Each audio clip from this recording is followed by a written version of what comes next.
Halo, Assalamualaikum warahmatullahi wabarakatuh. Perkenalkan, nama saya Nur Anissa, mahasiswi dari UIN Antasari Banjarmasin, jurusan Ilmu Al-Quran dan Tafsir, Fakultas Usuluddin dan Humaniora. Pada video kali ini, saya akan membahas mengenai penggunaan imbuhan dalam bahasa Indonesia.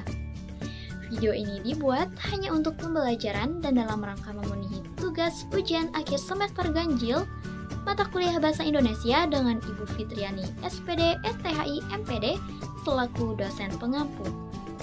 Baiklah, sebelum kita memasuki materinya, lebih baik kita mengenal lebih dulu apa sih kata imbuhan itu. Berdasarkan definisi, kata imbuhan disebut juga dengan afiksasi, yaitu proses pembentukan kata dengan menambahkan imbuhan pada bentuk kata dasar. Hasil dari proses pengimbuhan itulah yang kemudian membentuk suatu kata baru yang disebut dengan kata berimbuhan. Lalu, mengapa sih kita perlu mempelajari kaidah kata berimbuhan tersebut?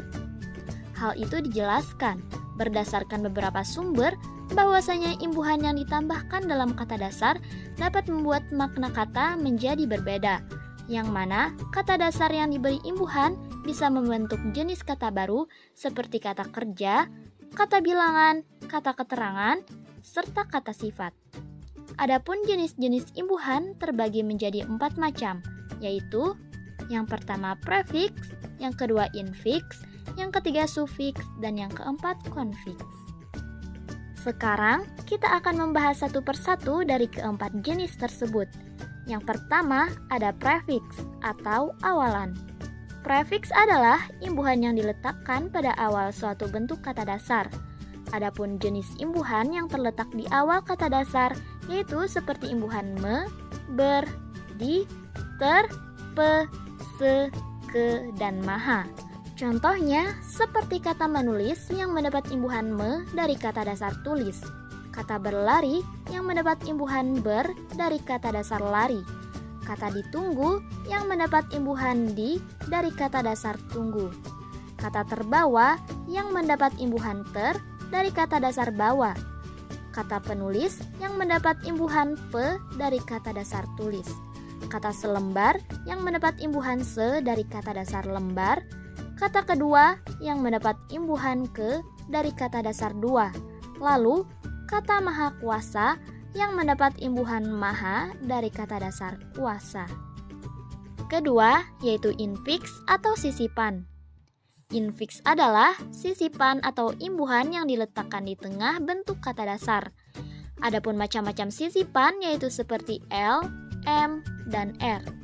Contohnya, pada kata telunjuk dan telapak yang sama-sama mendapatkan imbuhan L dari kata dasar tunjuk dan tapak. Kata gemetar dan gemuruh yang sama-sama mendapatkan imbuhan M dari kata dasar getar dan guruh. Lalu, pada kata gerigi dan serabut yang sama-sama mendapatkan imbuhan R dari kata dasar gigi dan sabut. Yang ketiga, sufiks atau akhiran.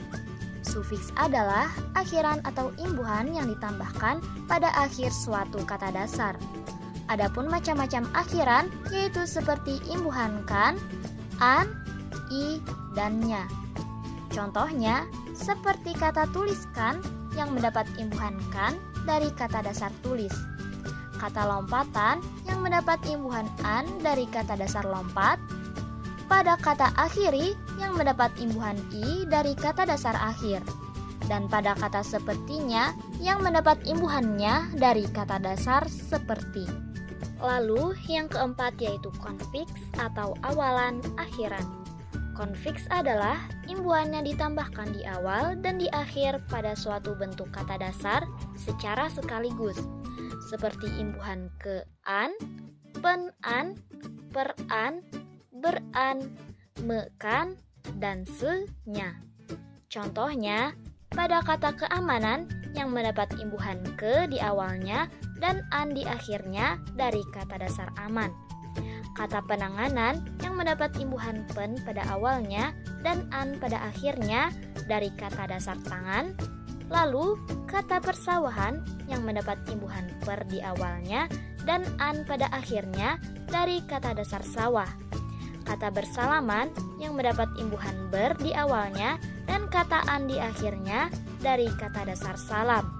kata melupakan yang mendapat imbuhan me di awalnya dan kan pada akhirnya dari kata dasar lupa. Lalu, kata selamanya yang mendapat imbuhan se di awal dan nya di akhir dari kata dasar lama. Adapun imbuhan yang ditambahkan pada kata dasar berawalan huruf K, P, T, dan S memiliki kaidah tersendiri, yaitu imbuhan menggunakan huruf konsonan KPTS. Seperti penulisan imbuhan men yang dirangkai dengan kata dasar yang diawali dengan huruf K, P, T, dan S yang memiliki beberapa kaidah. Pertama, kata dasar yang berawalan huruf K, P, T, S dan pada huruf kedua merupakan huruf vokal. Apabila dimasuki oleh imbuhan men, maka huruf K, P, T, S tersebut akan luluh. Contohnya, seperti pada kata memengaruhi, yang mana huruf P pada kata dasar pengaruh tersebut dihilangkan, bukan ditulis mempengaruhi. Dan kata menyapu, yang mana huruf S pada kata dasar sapu tersebut dihilangkan, bukan ditulis mensapu. Lalu, kaidah yang kedua, kata dasar yang berawalan huruf K, P, T, S dan pada huruf kedua adalah huruf konsonan. Apabila dimasuki oleh imbuhan men, maka huruf KPTS tersebut tidak akan luluh. Contohnya, seperti pada kata mengkritik dan memprotes, yang mana huruf K pada kata dasar kritik dan huruf P pada kata dasar protes tetap dipertahankan. Dan kaidah yang terakhir, kata dasar yang sudah berimbuhan yang diawali dengan huruf KPTS apabila dimasuki oleh imbuhan men, maka tidak akan luluh. Contohnya, dapat dilihat pada kata mempertaruhkan dan memperluas, yang mana kedua kata tersebut sama-sama sudah terlebih dulu mendapat imbuhan per, yang kemudian ditambah dengan imbuhan mem, sehingga huruf P pada kata imbuhan tersebut tetap dipertahankan. Baiklah teman-teman, sekarang kita akan berlatih menganalisis mengenai kata berimbuhan. Pertama, kata berbicara. Apakah kata tersebut termasuk kata berimbuhan? Ya, benar. Kata tersebut memiliki imbuhan ber.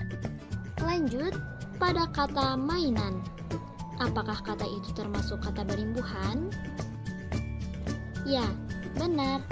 Kata tersebut memiliki imbuhan an. Lalu, kata percaya. Apakah kata itu termasuk kata berimbuhan?